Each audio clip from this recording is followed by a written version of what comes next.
जानिए प्लाज्मा के भीतर पीआरवी इंजेक्शन क्या है। एक मरीज के रक्त के नमूने से प्लेटलेट समृद्ध प्लाज्मा बनाने के बाद उस घोल को लक्षित क्षेत्र में इंजेक्ट किया जाता है, जैसे कि घायल घुटने या कुंडरा। कुछ मामलों में चिकित्सक इंजेक्शन को निर्देशित करने के लिए अल्ट्रासाउंड का उपयोग कर सकता है। विचार उपचार प्रक्रिया को तेज करने के लिए एक विशिष्ट क्षेत्र में विकास कारक कहे जाने वाले विशिष्ट बायोप्रोटीन या हार्मोन की एकाग्रता को बढ़ाना है। पीआरवी इंजेक्शन के पीछे का तंत्र पूरी तरह से समझा नहीं गया है। अध्ययनों से पता चला है कि प्लेटलेट समृद्ध प्लाज्मा में विकास कारकों की बढ़ी हुई सांद्रता उपचार प्रक्रिया को उत्तेजित या तेज कर सकती है। चोटों के लिए उपचार का समय कम कर सकती है, दर्द कम कर सकती है और यहाँ तक कि बालों के विकास को भी प्रोत्साहित कर सकती है। पीआरवी उपचार का उपयोग किस लिए किया जाता है? पीआरवी इंजेक्शन कई प्रकार की स्थितियों के लिए उपयोग किया जाता है।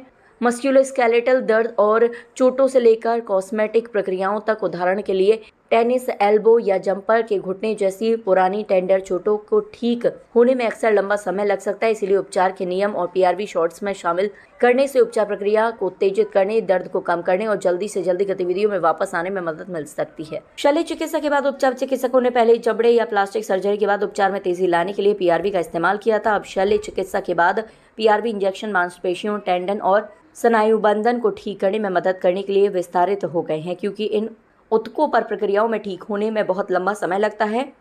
अर्थराइटिस शुरुआती अध्ययनों से संकेत मिलता है कि पीआरवी इंजेक्शन संयुक्त वातावरण संशोधित करके और सूजन को कम करके अर्थराइटिस, दर्द और कठोरता का इलाज करने में मदद कर सकते हैं। लेकिन शोध बढ़ रहा है। प्लेटलेट रिच प्लाज्मा यानी पीआरवी इंजेक्शन। हमारा ललित कला संस्थान बहुत शीघ्र ही नवंबर में 25 वर्ष पूर्ण करने वाला है। उसी उपलक्ष्य में यहाँ पर डायरेक्टर रही और यहाँ की छात्रा भी रही चित्रलेखा जी का आज उन्होंने अपनी जो पेंटिंग्स है उसकी प्रदर्शनी की है। और बहुत अच्छी बात यह है कि वो 80 वर्ष की होने वाली हैं, हो गई हैं आज। उनका बर्थडे भी है। तो सबसे बड़ी बात है, ये इतना प्रेरणादायक है सभी छात्रों के लिए, सभी शिक्षकों के लिए, कि जिसको अपनी कला से प्रेम होता है और जो अपने कला को पूरे जीवन भर साथ रखता है, वो कभी थकता नहीं है। ये आज उन्होंने बताया, एक से एक अच्छी पेंटिंग्स, लगभग 80 पेंटिंग्स का यहाँ पर एक प्रदर्शन किया गया है, जिसमें बहुत पुरानी पेंटिंग्स भी हैं और नई पेंटिंग्स भी है। तो मैं चाहती हूँ कि सभी छात्र, संस्थान के सभी छात्र यहाँ पर इसको विज़िट करें, देखें और प्रेरणा लें। और मेरी संस्थान से ये उम्मीद है कि क्योंकि उनके 25 वर्ष नवंबर में पूरे होने वाले हैं, तो कम से कम 25 कला प्रदर्शनियाँ यहाँ पर लगनी चाहिए। और पूर्व छात्रों की, समाज के लोग की, जो भी यहाँ जुड़े रहते हैं। और चित्रलेखा जी को मैं उनके जन्मदिन की बहुत बहुत बधाई देती हूँ। और आज हमारे विश्वविद्यालय को इतना सुंदर और रौनक देने के लिए उनको मैं धन्यवाद भी देती हूँ। कला संस्थान को 25 भी होने जा रहे हैं और किस तरह का स्टूडेंटों को प्रेरणा दे सकते हैं? ये सबसे पहले तो मैं ये 25 साल पूरे हुए हैं उसके लिए आगरा विश्वविद्यालय को बहुत बधाई देता हूं कि उन्होंने बहुत अच्छा सुंदर ये स्थान सांस्कृतिक केंद्र के नाम से बना रखा है।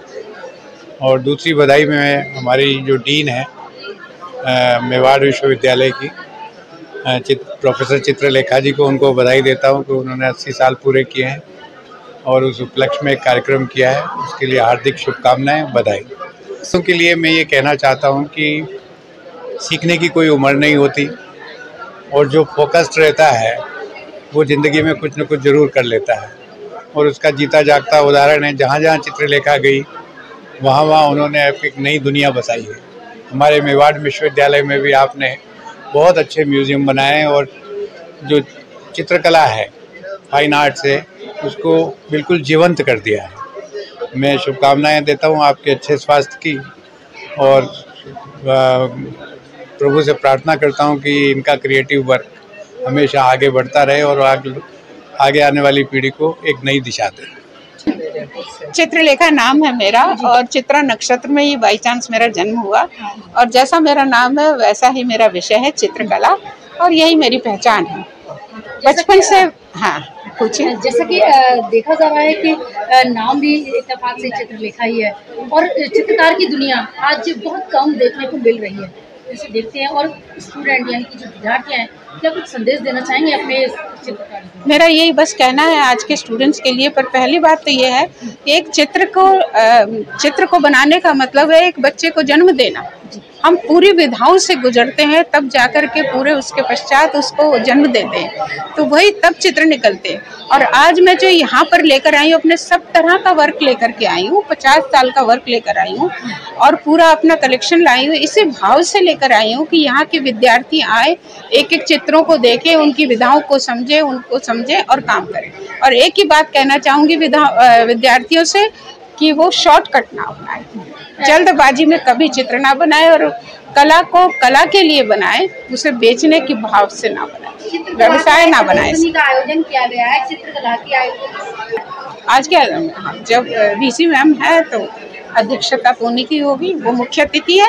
और विशिष्ट अतिथि है हमारे अशोक कुमार गदिया जी, और अति विशिष्ट हैं डॉक्टर महेश शर्मा जी।